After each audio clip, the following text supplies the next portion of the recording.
గురువు గారు నమస్కారము. జై శ్రీమన్నారాయణ. నా పేరు శరవణ్. నేను 4వ తరగతి చదువుతున్నాను.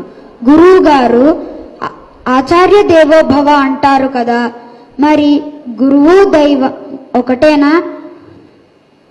మంచి ప్రశ్న వేసావు.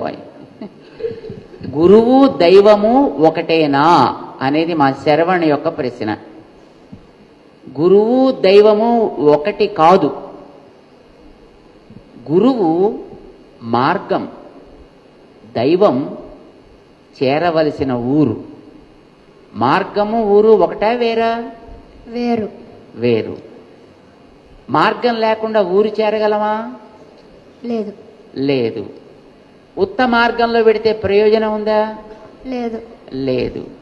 అంచేత ఊరు అనేది మనకి గోల్ కావాలి, అక్కడికి తీసుకెళ్లే మార్గం మనకి మంచిది కావాలి.